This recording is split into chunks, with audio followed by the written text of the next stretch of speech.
Welcome to the Deeper Thinking podcast. This episode begins without a promise. It does not offer improvement, clarity, or relief. It starts from the recognition that many of the ideas used to steady ourselves have quietly become substitutes for contact. They explain, organize, and reassure, but they also distance. What follows does not attempt to correct that distance. It stays with it. Understanding is usually treated as progress. Attention is treated as remedy. Ethics is treated as guidance. Each of these assumptions contains truth, but they also carry a hidden demand.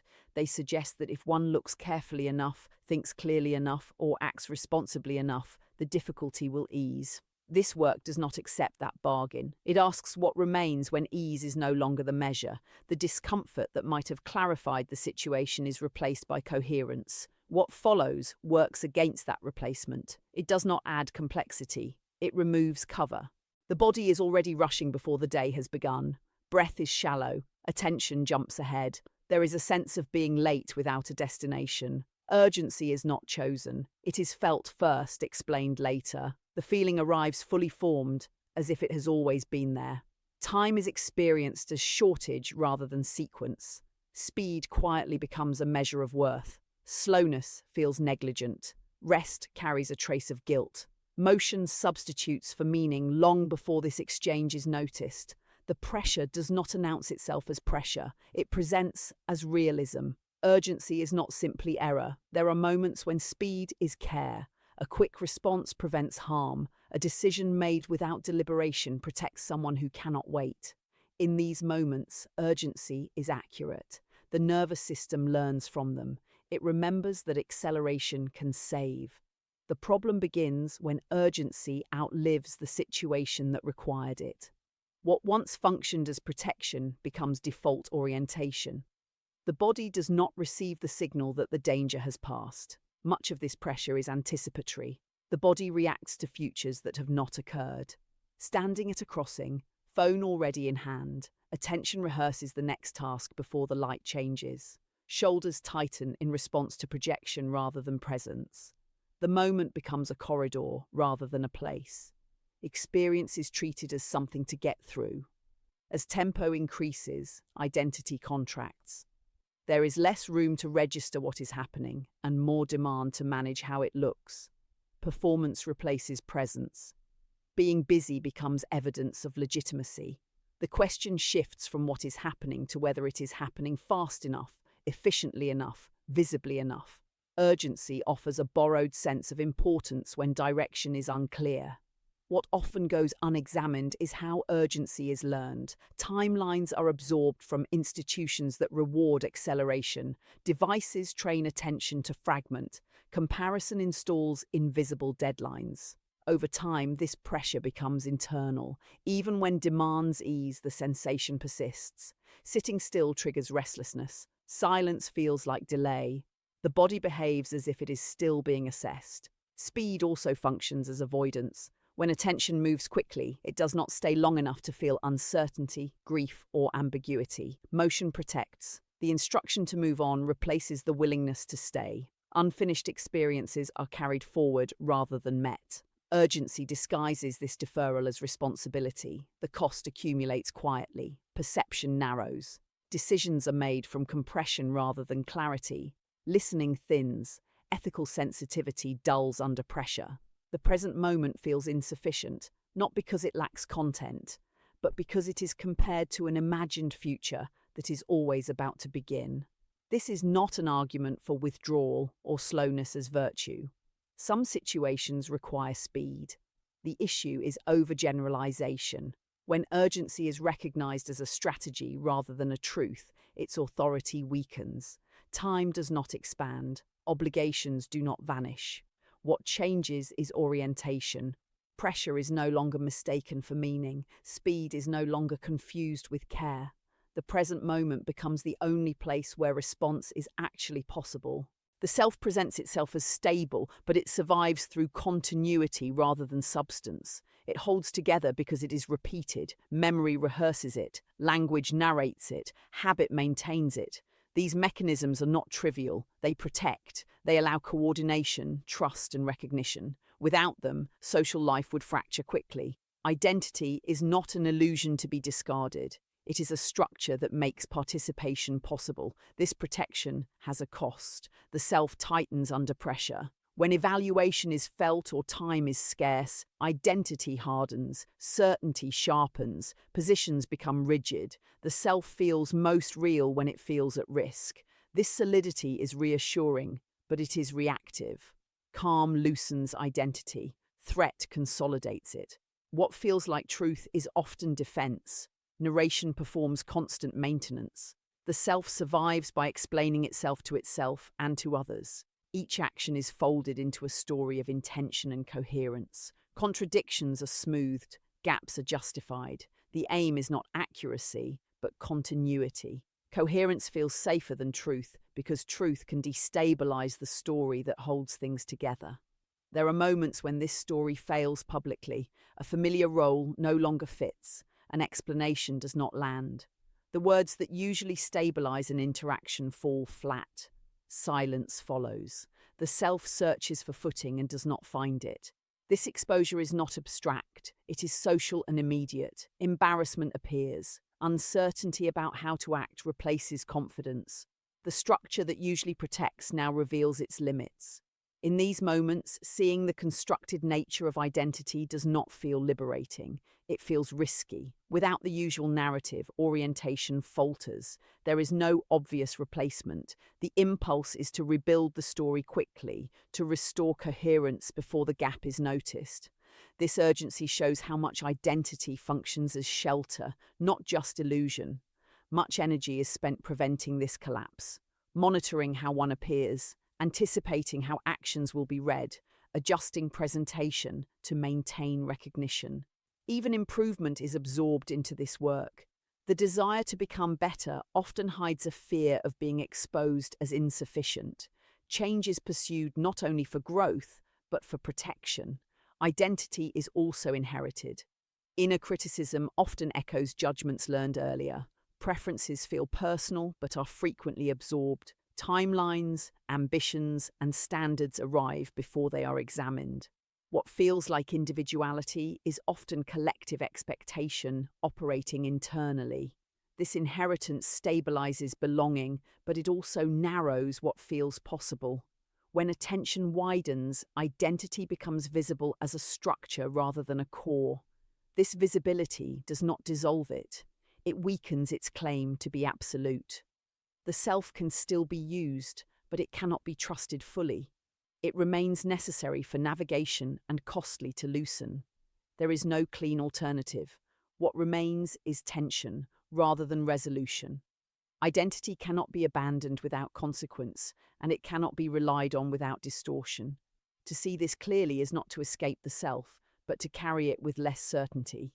The self continues to operate, but without the promise that it will always protect or explain. Suffering is often attributed to events, yet its persistence is sustained internally and externally at once. What hurts is not only what occurs, but how long it is carried and how often it is reactivated. Anticipation tightens the body before anything arrives. Memory extends sensation long after conditions have changed. But there are also environments where the conditions do not change, where repetition is not psychological but structural. Experience itself may be brief. Its return is not always optional. Resistance gives experience its weight, but resistance is not always chosen. What is opposed becomes dense, yet what is endured can become just as heavy. Pain shifts from sensation to problem when it is argued with, but it can also shift into burden when there is no room to feel it safely. Feeling is not neutral when consequences follow. Allowing does not always loosen. Sometimes it exposes without relief. Much suffering is repetitive rather than intense. Familiar sequences recur, a trigger, a reaction, a story that explains why this should not be happening. Often this repetition is habit, but sometimes it is enforcement. Conditions repeat, pressures recur. The body learns patterns it cannot exit simply by seeing them. What looks like replay can be re-entry. Complexity here is not illusion, it is constraint. Interpretation accelerates suffering, but interpretation is not the only driver. Meaning is added quickly, yet sometimes meaning arrives too slowly to help. The body reacts before explanation can catch up. Tone is inferred because vigilance is required. Escalation follows not from misreading alone, but from the cost of staying alert. Awareness can coexist with reactivity. Noticing does not always interrupt. Personalization amplifies pain, but not all pain becomes personal by choice. Sensation becomes threatening when it is linked to identity, yet identity itself may have formed around earlier harm. The question shifts from what is happening to how to survive it. In these moments, suffering is not defended. It is carried because it must be. Avoidance still plays its role. What is not allowed does not disappear. It relocates into tension, fixation, or exhaustion. Over time, this shapes character. But even here, avoidance is not always refusal. Sometimes it is the only available strategy. Endurance replaces integration. The self organizes around what could not be processed when it occurred. Attention alters this landscape, but unevenly. Observation can loosen repetition, but it does not guarantee release. Pain does not always become information. Sometimes it overwhelms meaning. Sometimes it remains opaque. Awareness may register what cannot yet move. In these cases, attention does not resolve suffering. It accompanies it. This does not make attention irrelevant. It changes its function. When suffering cannot dissolve, relationship still matters. Whether pain is resisted, replayed, or endured in isolation alters its weight. Awareness can prevent unnecessary multiplication, even when it cannot reduce intensity. It can distinguish what is being added from what is unavoidable. Suffering does not always loosen when seen. Repetition may continue. Conditions may persist. The task is not resolution but accuracy. To know what can be met and what must be borne. To refrain from adding explanation where endurance is required. To stay present without pretending that presence is cure. In that restraint, suffering is neither justified nor solved, but held without being turned into something it is not. Attention is often treated as a neutral instrument, yet it quietly determines what becomes real, urgent, or meaningful. What receives attention expands. What does not receive it recedes, regardless of importance. In this sense, attention is not simply a faculty, but a condition. It shapes experience before interpretation has time to intervene. It is commonly assumed that attention follows events. In practice, attention selects first and explains later. Two people can share the same conditions and live entirely different realities because their attention is oriented differently. This orientation is rarely deliberate. Attention is trained by repetition, urgency, and habit. What captures it repeatedly becomes central, even when it offers little nourishment. Habit narrows the field. Attention returns to familiar loops because they require less energy. Old worries, rehearsed judgments, predictable reactions. These patterns feel personal, but they are largely mechanical. When attention is captured in this way, choice shrinks. Experience feels compulsory. Reactions appear inevitable, not because they are accurate, but because they are well worn.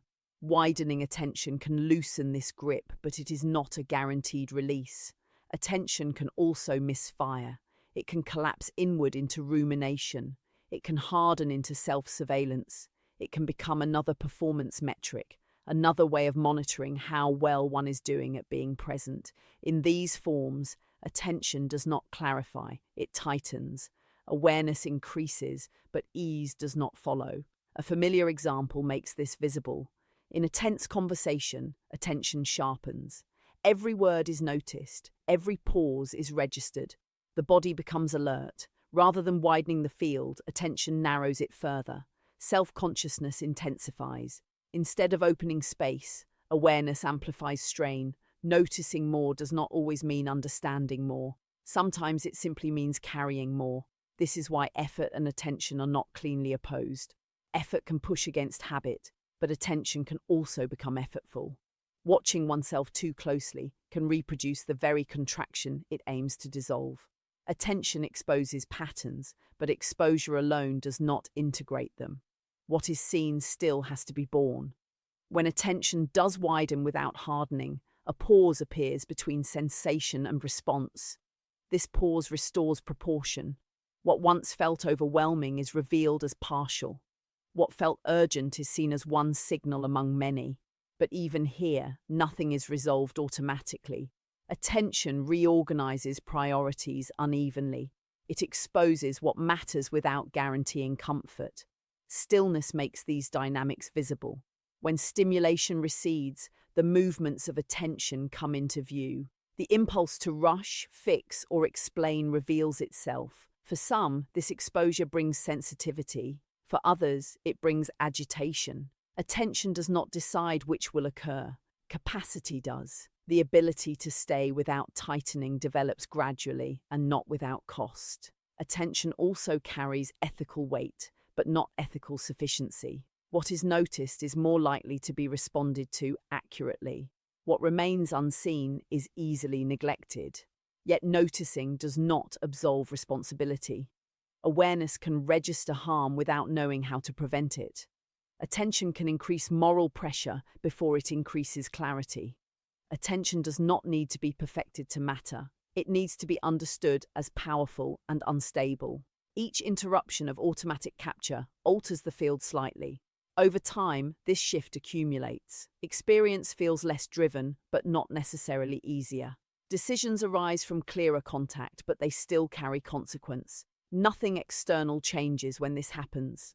The demands remain. What changes is the axis around which experience turns. Attention ceases to appear as a quiet solution and reveals itself as a demanding condition. It can clarify or distort, it can open or tighten. What it offers is not rescue, but a more accurate encounter with what is actually there. 5. Stillness is often described as absence, yet it is encountered as exposure.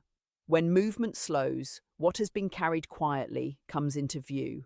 This is why stillness can feel threatening to identities built on articulation, productivity, or momentum. Without motion, there is less to hide behind. Attention no longer skims. It begins to register what was previously passed over. Many lives are organized to avoid this contact. Noise, planning, stimulation, even improvement provide cover. Activity reassures the self that it is necessary. When activity pauses, unease appears. It is often labeled boredom or emptiness, but these names function as defenses. What is actually felt is disorientation. The self loses its usual coordinates and does not yet know where to settle. Stillness does not reliably clarify. For some, it amplifies anxiety rather than softening it. Quiet can tighten attention inward and intensify self-monitoring. Rumination can replace responsiveness. Old narratives can grow louder when distraction drops away. In these moments, stillness does not feel like access. It feels like exposure without support. This is not a failure of the person. It is a limit of the capacity being asked to hold what appears. A small scene makes this visible. The room goes quiet after the last screen is turned off. The body remains alert. Breath is shallow. Thoughts circle without direction. The urge to reach for something familiar rises, not for pleasure, but for structure. Nothing resolves. The pause stretches. It is not peaceful. It is simply unfilled. Calm destabilizes effort-based identities unevenly. When worth is tied to output, ease can feel undeserved. Rest becomes suspicious. Stillness interrupts the internal economy that equates strain with value. Without friction, the self loses its reference points. Anxiety follows, not because something is wrong, but because the usual signals of meaning are absent. For some, this absence collapses into numbness rather than sensitivity. Silence also removes narrative scaffolding. In quiet, there is less opportunity to explain, justify, or rehearse. The impulse to speak arises quickly, not to communicate, but to restore structure. Words reassert control. When they are withheld, experience remains open longer than is comfortable. This openness can feel unsafe before it becomes informative. What surfaces in stillness is often unfinished. Deferred emotion, postponed questions, sensations overridden by speed. Stillness does not create these. It reveals them. But revelation alone is not integration. Without the capacity to stay, exposure can overwhelm.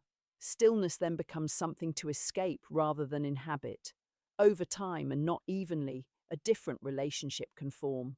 Attention learns where to rest without gripping. Sensitivity increases without collapse. Responses slow without becoming passive.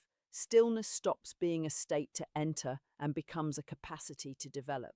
This capacity does not guarantee clarity. It makes contact possible. What remains is conditional rather than assured. Stillness can reveal depth, but it can also reveal limit. It can orient, but it can also unsettle. The point is not to idealize quiet, but to understand why it is avoided and why it cannot be prescribed. When stillness is met with sufficient capacity, it becomes a place where experience can be held without immediate management. When it is not, the urge to move makes sense. A relationship is often described as an exchange between separate positions, yet much of what unfolds within it is projection rather than contact. Attention carries unresolved material outward and looks for confirmation. Expectations arrive before listening. Reactions form before understanding. The other becomes a surface onto which internal patterns are placed, then mistaken for response. Comparison is one of the most reliable distortions. Measuring oneself against another narrows perception. What is noticed is not who is present, but where one stands. Relationship becomes evaluation. Attention shifts from shared experience to relative position. Agreement begins to matter more than understanding. Being right starts to feel safer than being close. This safety is fragile, but it is familiar. Listening is reshaped by this pressure. When attention is occupied with preparing a response, very little is received. Silence feels uncomfortable because it removes the opportunity to manage the exchange. To listen without rehearsing a reply destabilizes familiar roles. Power subtly redistributes. The speaker is no longer contained. The listener is no longer protected by performance. Staying present in this condition can feel exposed rather than virtuous. Much conflict persists through interpretation rather than difference. Meaning is added before perception completes. Tone is inferred. Intention is assumed. The body reacts to the interpretation as if it were fact. Escalation follows, not because values truly clash, but because attention has narrowed too quickly.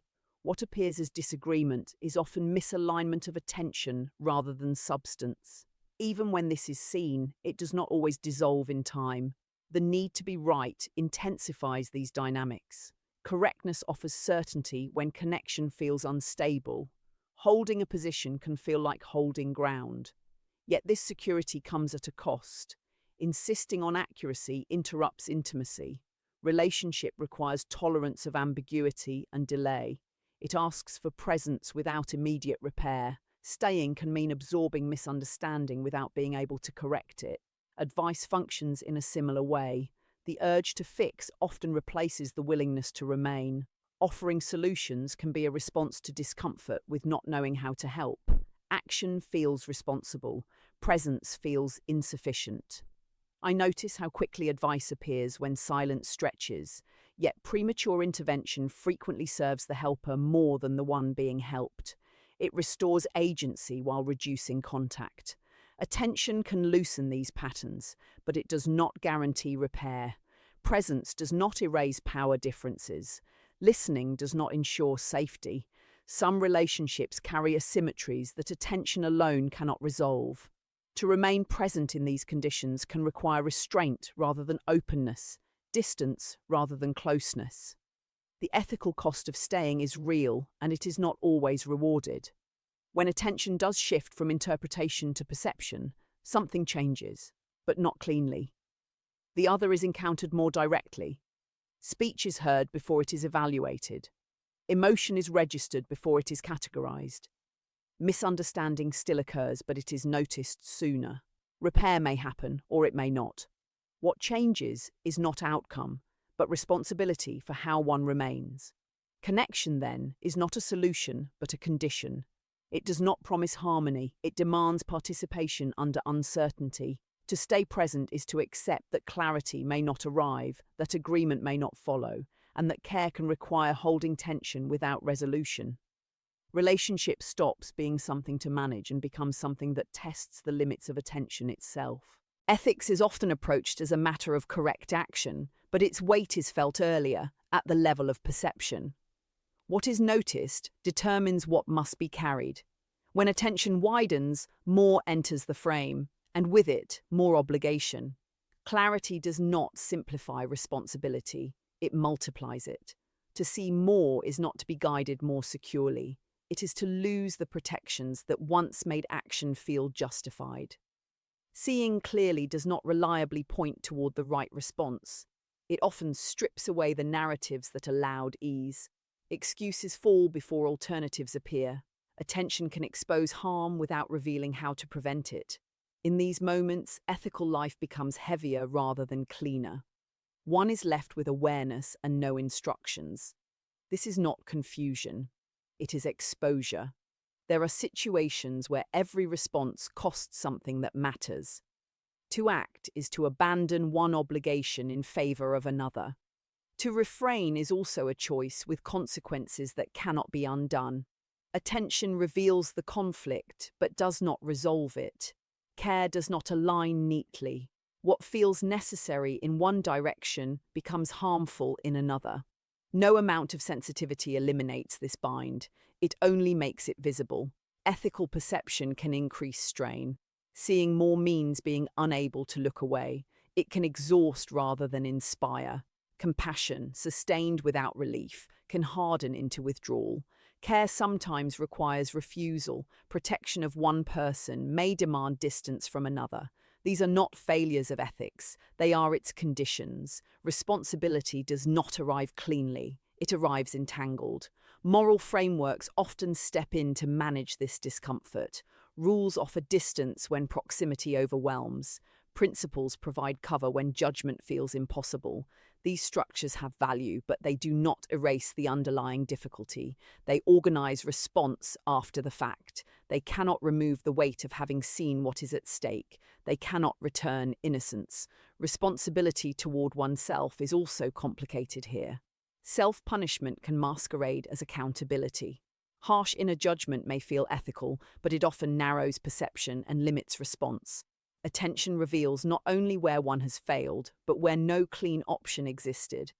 To see this clearly is not to excuse harm, it is to refuse false certainty. Ethical life, then, is not a progression toward moral clarity. It is a condition of sustained exposure. Attention removes the comfort of ignorance without guaranteeing wisdom. Presence does not solve dilemmas, it keeps them from being ignored. Completeness does not arrive as resolution. It appears only when the demand to justify, conclude, or secure moral standing falls quiet for a moment. What remains is responsibility without assurance, care without promise of success, obligation without guarantee of correctness. Ethics does not conclude with confidence. It continues as the demand to remain engaged even when understanding does not lead to resolution. To stay with what is seen, knowing that seeing does not save, but not seeing makes things worse. The drive to improve is rarely questioned, yet it quietly assumes that something essential is missing. Effort is aimed toward becoming rather than seeing. Progress promises relief while keeping attention angled toward a future state that never quite arrives. The self is treated as a project, always provisional, always lagging behind an internal standard that shifts as it is approached. Striving feels responsible, stopping feels suspect. Much of this effort is sincere. It carries the language of growth, insight, responsibility. Yet beneath it often sits rejection. What is here is treated as inadequate. Attention moves toward what should replace it. In this way, improvement can tighten fixation rather than loosen it. The self becomes more managed, more explained, more defended. Freedom is postponed in the name of readiness. Explanation helps maintain this delay. Understanding is gathered as a substitute for contact. To explain is to stay slightly removed. Language provides cover when exposure feels risky. Insight accumulates while experience is deferred. Knowing about replaces knowing directly. The search continues, refined but intact. Eventually, this strategy exhausts itself, not because it is misguided, but because it cannot deliver what it promises. Effort reaches a point where it produces articulation without relief. The same patterns return with better vocabulary. The same questions are asked more carefully. Fatigue appears not as failure, but as information. The machinery of striving begins to stall. There is often a moment when this becomes obvious. Sitting at a desk after the work is finished. Notes open, frameworks available, nothing pulling. The familiar urge to refine appears, then hesitates. The next step does not arrive. The pause stretches longer than planned. It is not restful. It is not dramatic. It is simply empty of instruction. This gap is uncomfortable because it is ambiguous. Stopping can look indistinguishable from giving up. Non-striving can resemble passivity. The absence of a next move can feel ethically risky, especially in a culture that equates motion with care. Attention alone does not guarantee responsibility. The possibility of withdrawal cannot be dismissed. The danger here is real. Most of the time, the gap is filled quickly. A new method is chosen. A new goal is set. Momentum resumes under a different name. If it is not filled, disorientation lingers. There is no replacement framework, no improved version of the self to work toward. What remains is not clarity, but the absence of demand. In that absence, experience continues without instruction. Decisions still occur. Action still happens, but it no longer arrives from ambition or repair. It arises from contact with what is actually present. This is not a solution, and it does not feel complete. It feels exposed, ordinary, slightly unfinished. This stopping does not resolve the search, it interrupts it. The pressure to become eases without being replaced by certainty. Identity loosens without disappearing. Learning continues but without the promise of arrival. What is left is not an answer, but a condition. Attention no longer points elsewhere. Whether this condition is sufficient is not guaranteed. It cannot be secured in advance. It has to be lived to be tested. The search does not end because something better is found. It ends because for a moment, it no longer generates momentum. And in that moment, experience is met without asking what it should become next. Completeness is often imagined as arrival, a condition reached once enough has been understood or resolved. Here, that expectation loosens. What changes is not that incompleteness disappears, but that it loses its authority as a demand. The sense of lack remains, but it no longer dictates motion. It stops functioning as a reason to hurry, improve, or conclude. Nothing closes cleanly. Urgency still arises. Identity still assembles itself. Suffering still repeats. Attention still falters. Relationship still strains. Ethics still presents dilemmas without clean answers. What has shifted is not the presence of these conditions, but how they are held. They are no longer mistaken for problems that must be escaped before life can begin. The urge to finish something remains strong. Endings promise safety. They suggest that effort has paid off and that responsibility can be set down. Yet what has been described here does not lead to rest. It leads to proximity. To see clearly is not to be relieved of obligation, but to lose the cover of pretending otherwise. What is known cannot be unknown. What is seen cannot be unseen. This is not liberation in a triumphant sense. It is commitment without ceremony. There is also no guarantee that this orientation will last. Attention wanders. Old habits return. Familiar narratives reassert themselves. The sense of being behind can reappear with full force. Completeness is not a state that can be secured against this. It is not something to maintain. It appears only in moments where experience is not required to justify itself or point elsewhere. What remains is responsibility without endpoint. Not responsibility as burden, but as nearness. Being close enough to what is happening to be affected by it. Close enough to be implicated. Close enough to respond without certainty that the response will be right. This nearness does not stabilize. It keeps experience unsettled in a precise way. There is a temptation to turn this into a stance, a conclusion, or a principle, to claim sufficiency as a position. That move would quietly rebuild the structure that has been questioned throughout. Completeness here does not belong to the self. It cannot be adopted or defended. It occurs only when the demand to become something else falls quiet for a moment. In that moment, nothing is solved. Nothing is missing either. The world does not pause. Decisions still need to be made. Some will be wrong, some will cause harm. Awareness does not prevent this. It removes the comfort of denial. This work does not end with an answer, because the conditions it describes do not conclude. It ends because continuing would turn attention into reassurance. What remains is the ongoing task of staying with what is seen, without insisting that seeing is enough, and without returning to the belief that something else must be found before one can begin.